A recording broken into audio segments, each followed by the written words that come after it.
Hello ladies and gentlemen, welcome back to the Lone Wolf series. In part 3, we are going to be texturing and rigging the model. Hopefully you've kept the model that you've made. It should be pretty fun, so we'll dive right in now. Alright, so we have our rigged model. In the last episode we unwrapped it. You can see we have our nice little pattern, and this is where our various textures are going to go. So the way that we paint the face is going to be flat on this surface. The way that we paint the other side of the face is going to be flat on this surface. The way that we paint the body is going to be flat right here. This is the tail. This is the nose and mouth, I believe. And these are arms / legs. So we'll jump right in. Oh, and these are the inner eye, so we're not going to worry about that too much today. Actually, I'm going to move this right over here just so it has a nice amount of space. We don't want things to get too crowded. And I actually might up the size of the nose. As I mentioned in the last video, when you up the size, you make something bigger on this, it's going to take up more pixels, which means that it's going to be a higher resolution image. And you want stuff that's going to be really visible to be the highest resolution. So the nose, it's kind of a priority. Bottom of the mouth, not so much a priority, but it's still up there. The face, very high priority, which is why you can see that the face pieces take up like half of the body. So we're going to have a nice clear picture on the front of the face, and we're going to have a nice clear picture on the body, which is really important. Okay, so this is where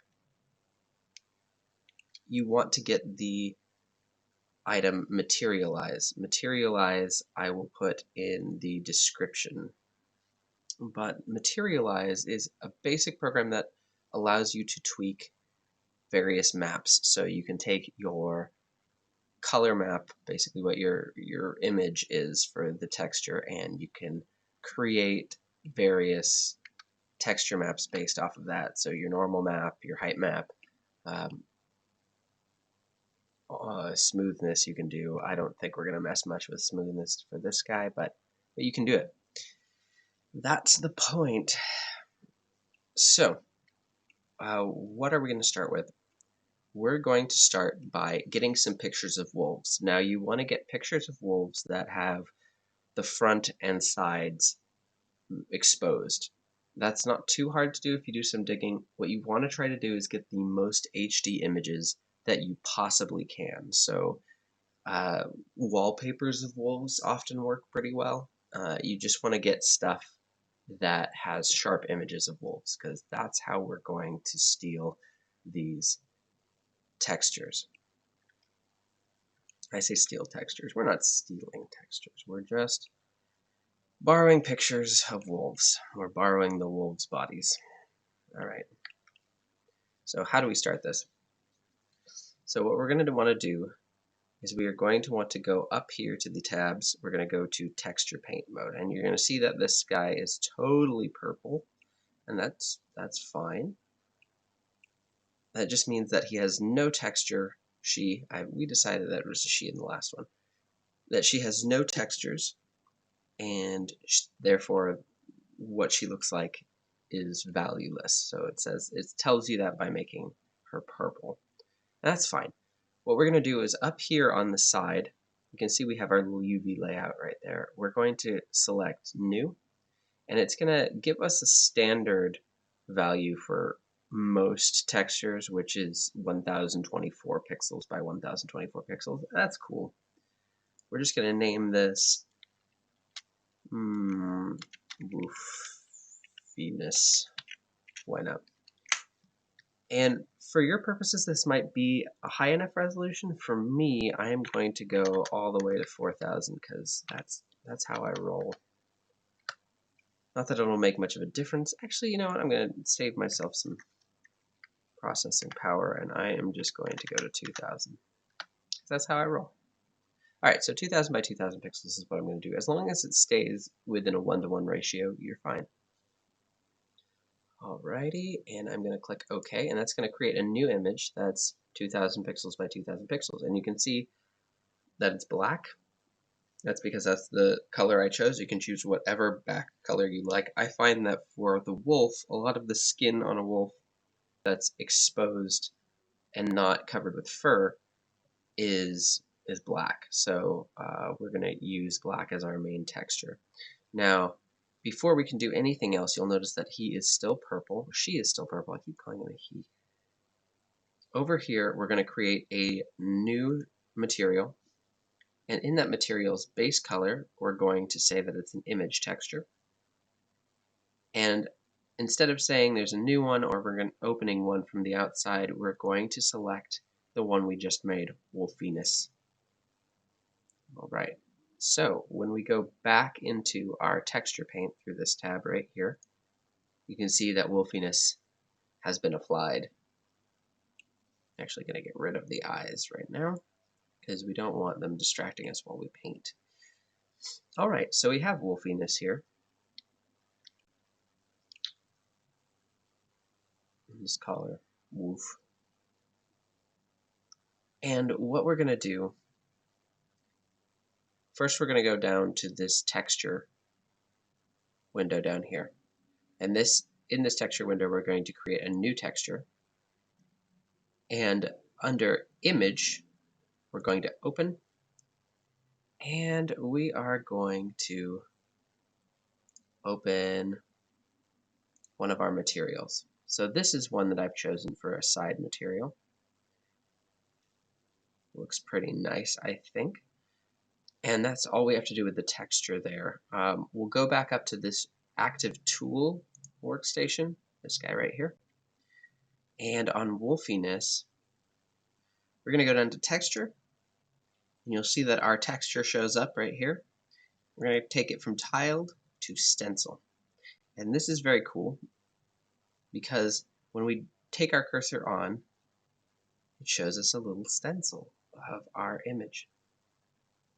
I think that's pretty neat. Now you can see that the wolf looks a little squashed right now, and we're not too happy about that. So we're just going to click this, which will restore the image aspect ratio, and that's going to take us back to a wolf that looks presentable. All right, and of course you can change different things about its offset and all that good stuff. Right now, the way that it's facing, I don't like that very much.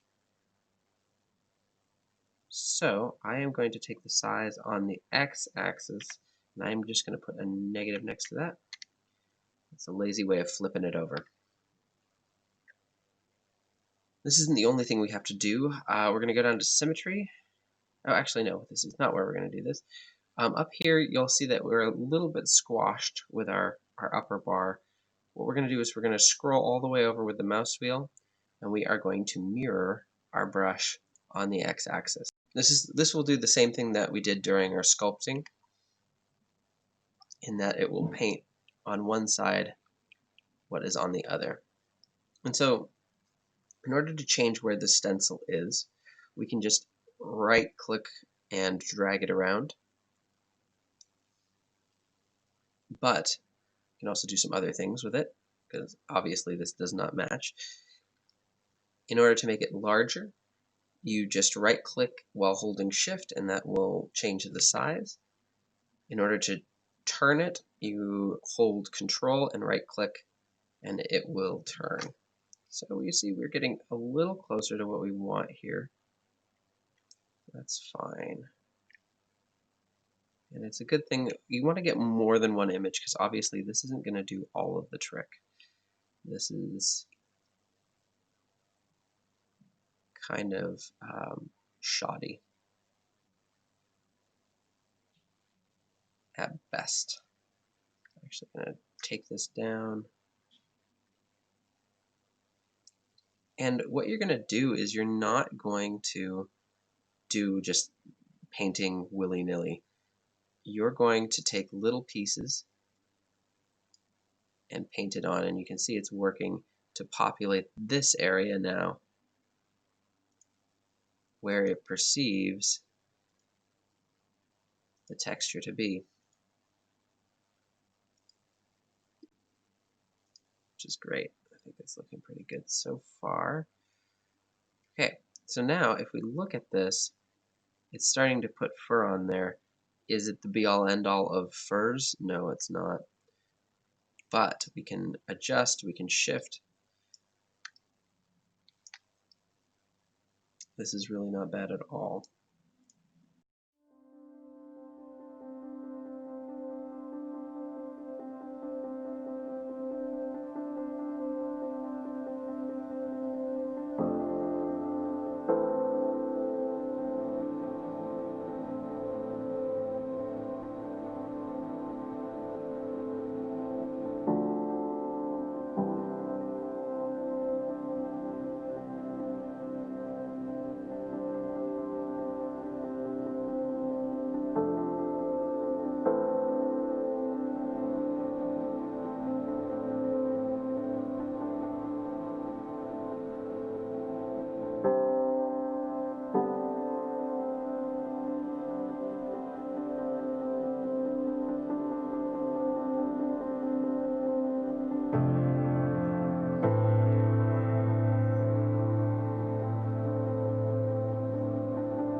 All right, so now here we are. We have our wolf, and you can see everything's been painted on, and we have everything painted over here. In some places the texture is not fabulous, but as far as our purposes go, I think it will do in a pinch. So I'm going to go over to layout again, and this is going to be out here, and you're going to think, oh, this is great. This is all done. Absolutely wrong. This is only a temporary image that you've created. So be sure to go back and save this. So you'll do this by going over to Image, right above the UV layout. You go down and you're going to say Save As. I'm just going to save this as wolfiness underscore color, and I'm going to save that as a PNG. All right, so now that we've saved this as an image outside of Blender, we're going to go over to our good old window for Materialize. Materialize is right here. Again, free application. I'm going to put a link in the description. All right. And what we're going to do with this is we are just going to go over to where it says Diffuse Map. We're going to open our wolfiness underscore CLR. It's just the naming convention I use is CLR for color because it represents the color. People call it diffuse map. For us, we're going to call it color because it is called color in Blender. All right, so based on this, the first thing that we're going to be able to create is the height map. And the height map, I've kind of got all my settings pre-done there, but what you want to do is you want to make sure that the contrast in the fur is apparent. You want to make sure that the nose has definition on a grayscale, and you want to just make sure that everything looks furry, that there are no bright white spots, that there are no extreme dark spots. Everything just kind of has a middle point, and that looks good for our purposes, so we're going to set that. And let's see, we can go over to, okay, so now we're going to set the normal map on this, and we're just going to go over to normal map. We're going to create that. And again, this is with my settings. You'll have to mess with them a little bit, but this looks pretty good for what we're trying to do. So we're going to set this as our normal map. Okay, so you can show the full material. Obviously, this is a little extreme at this point. We are going to be messing with the settings a lot. Really intense. My goodness, oh, that's the light. So yeah, this is a very extreme version of what we're going to have, but you know, you can kind of see how it's going to stick out. So our job now is to save this current abomination. What we're going to do is we're going to select PNG up here in the file format. You can really do whatever you want, but that's just my preferred.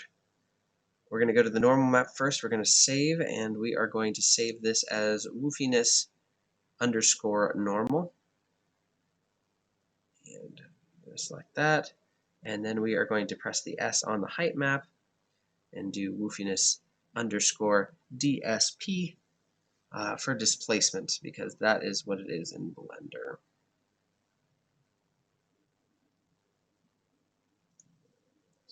All right. Now what we're going to do is go back into Blender here, and we are going to mess with this material setting. So over here, we're going to go to Shader Editor, because that is where we are going to edit our shader, our material. And we are going to take this, and we are just going to duplicate it once. This is going to be super basic. You can make roughness maps and metallic maps, but we're just going to do that with constant values for this. We're going simple. We're going basic. We're not going to overburden you. All right, so I'm going to go down to Vector, and I'm going to go to Bump, and I'm going to put the bump right there. In this panel, I'm going to go to Normal. I'm going to select the normal map that we just made of the wolfiness. I'm going to plug it into Height, And I'm going to take this normal value and I'm going to put it into normal. And so now we can see, if we look at our model, hey, that's pretty good. So we have our normal map for our Doge. It's actually not that bad. I might take the intensity down, maybe the distance down, and keep the intensity, the strength. So many terms, guys. So many terms. Okay, so you can mess with your levels here. Maybe take the strength down just a little bit. Fur tends to be a little metallic, so I am going to take the metallic value up just a little bit.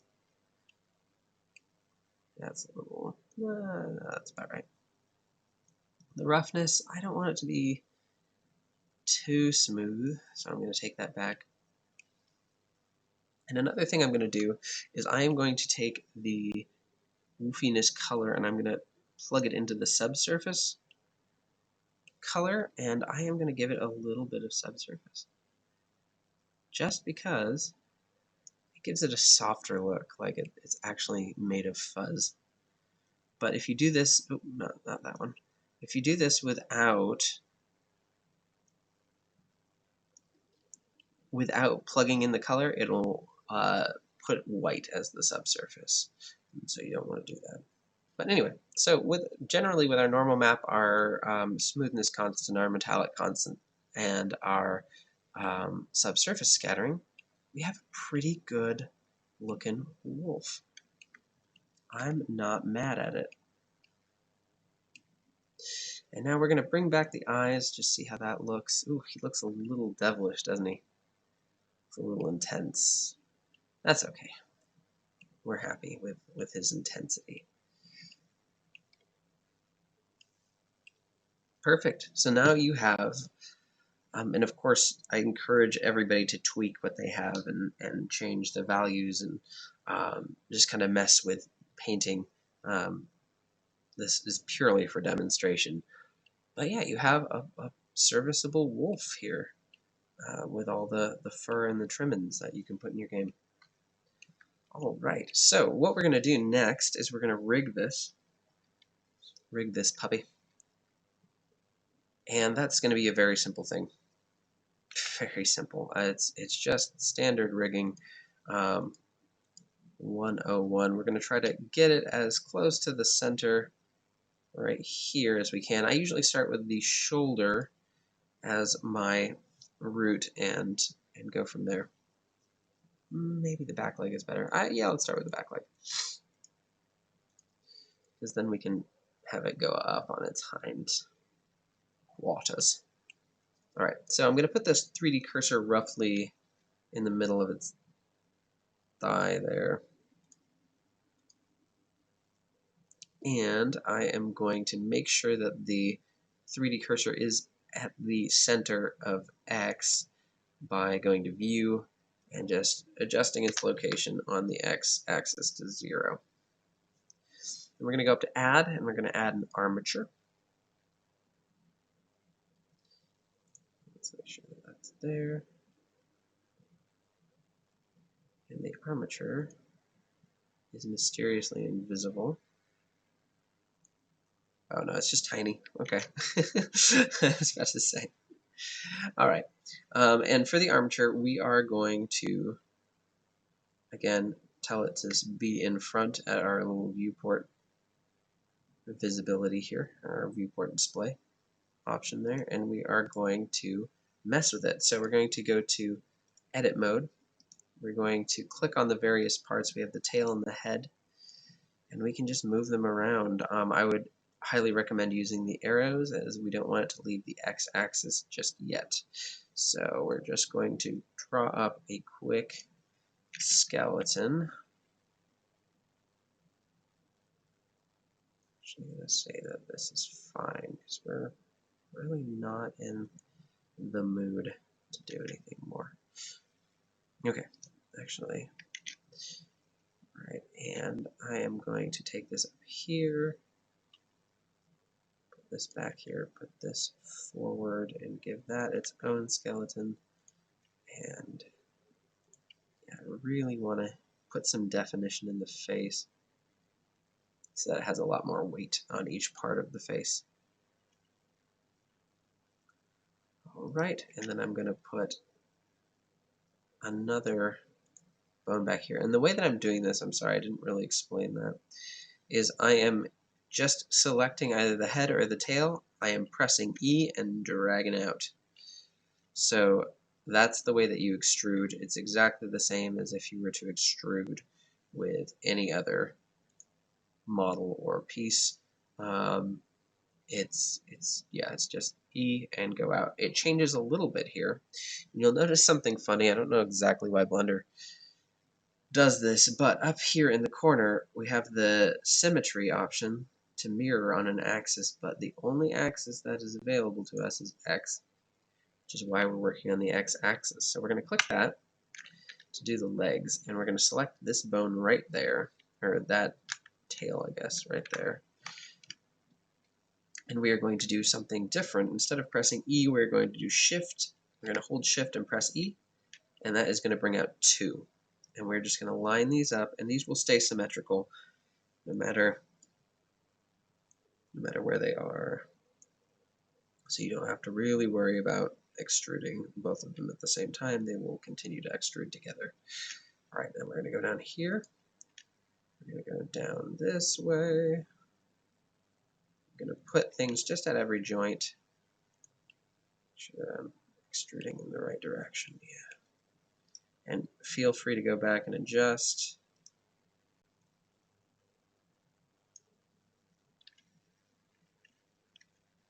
And we're just going to go along the foot like that. Perfect.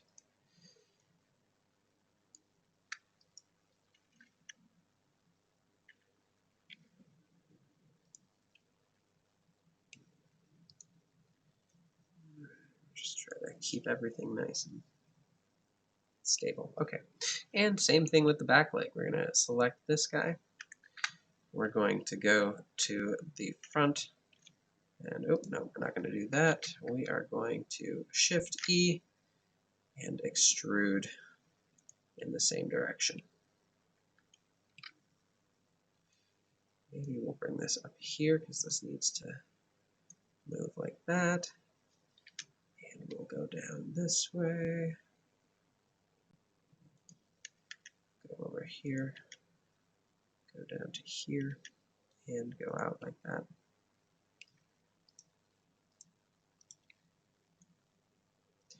I'm just going to move this stuff around.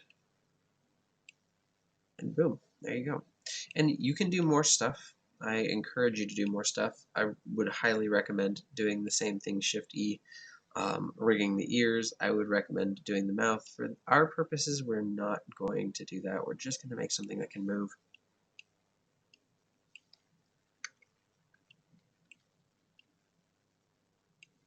All right. And now what we're going to do is we are going to take our skeleton back in object mode. We're going to select the mesh outside the skeleton. We're going to select the skeleton with Shift and click.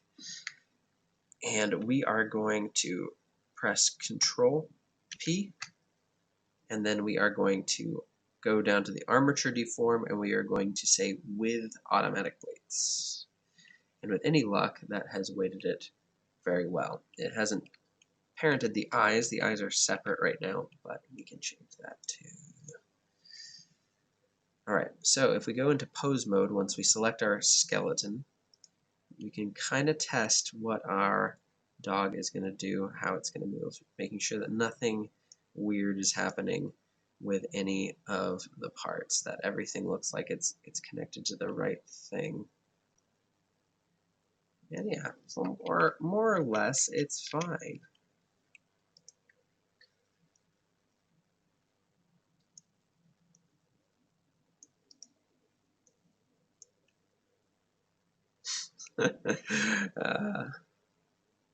This is why we can't have nice things.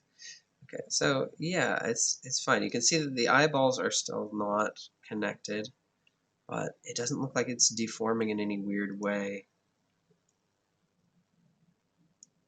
The tail goes down perfectly, and yeah, it looks good. Looks like this is going to work pretty well. Okay, so once we've deformed all of this stuff, we can go select everything with A. We go back to pose, we can go clear transformations, and it'll go straight back to its original pose. Now you may be thinking, Blair, what about the eyes? What's going on with the eyes? Now this can be solved very simply. The eyes, I'm going to parent to the skeleton as well. I'm going to do the same thing, Control P, but this time I'm going to say with empty groups. So I do one to the skeleton with empty groups. I do the second one to the skeleton with empty groups. So now these are both parented to the skeleton, but they have no weight, which means that once I move this skeleton, even though they're parented, the eyes will go nowhere, which is what we want. Okay, so I'm going to go into the armature and look at its hierarchy, and I am going to hide the mesh that is my wolf. I'm going to select the skeleton, make sure it's selected. Then I'm going to select one of the eyeballs. And I'm going to go up here in the corner, I'm going to say weight paint. And I'm going to make sure this bone right here is selected. And then I'm going to paint, so I'm going to make sure, and I'm going to make sure that this is entirely red with only that bone. This means that this will move with the head, which is what we want.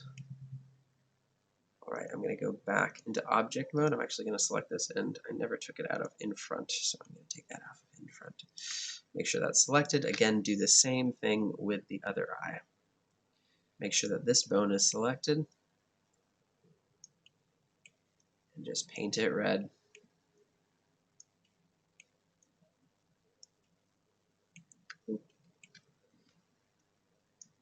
It isn't too hard to do, we just have to make sure that there aren't any weird spots, because that'll make the eye warp. Okay, so if I go back into object mode and I unhide the wolf, select the armature, and I go back into pose mode, you can see when I move it, it moves. Now, we have a little problem here, where in the eye is actually going through the eye socket, and this is caused because this wolf mesh is not properly weighted to the skeleton, so it's not moving at the same rate as the eye. This is very fixable, and I will show you how presently. Okay, we're going to put this in front. We're going to make sure that this is selected second, and then we're going to go into weight paint mode. So we're going to look at this bone and see what it influences. Aha, this is the problem. Right here, the influence is not red the way it should be. So we're just going to paint it red around the eyes on both sides, and that should solve our problem. Let me just give it a little raccoon mask, because that should be controlling more than it is. But that will make sure that the weight is moving the two objects at the same rate, so that it doesn't go through the eye socket, because that's kind of horrifying. Alright, so I'm going to take this off, and I'm going to take it out of the in-front mode, and I am going to go to pose mode, and we're just going to check the head. We still got a little bit of it going through. A lot of it going through. Oh, I know what's happening. Okay, so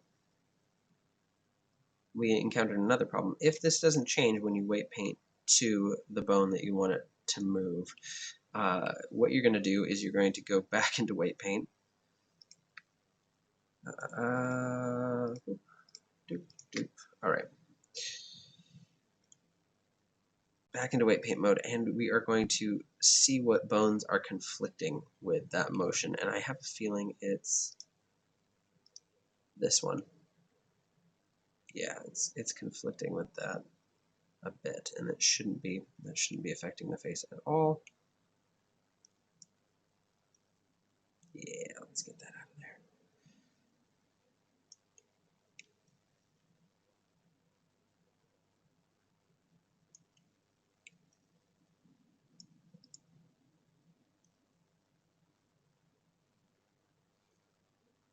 really isolate the eyes so that they're being moved by the same thing. That one shouldn't matter too much, but we're going to do it anyway because it's moving with the rest of it. But weight painting can be unpredictable. All right, so hopefully this fixes the problem. We'll see.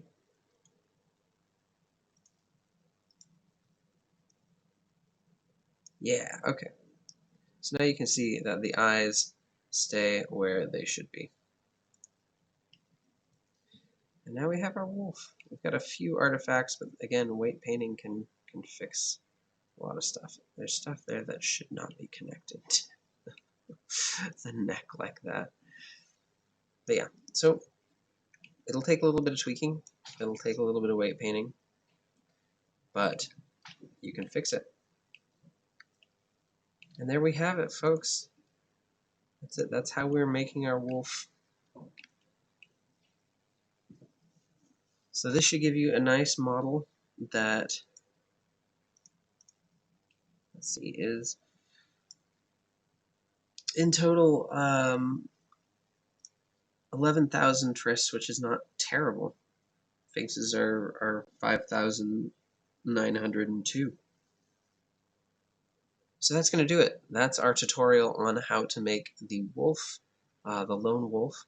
He is now rigged. She is now rigged.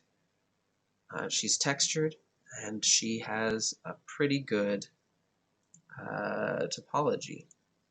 Look at her. Oh no, the eye popped out. But yeah, pretty good topology. Textured, rigged to a decent standard. At least usable. You can do more with the mouth. I would definitely recommend making some teeth if you want to have a wolf that functions a tongue. But as a very basic model, there's your wolf. Thank you so much for joining me on this journey. This has been, a long series, but I'm glad if you made it all the way. Give yourself a pat on the back and enjoy your new wolf model. Have fun blendering, guys.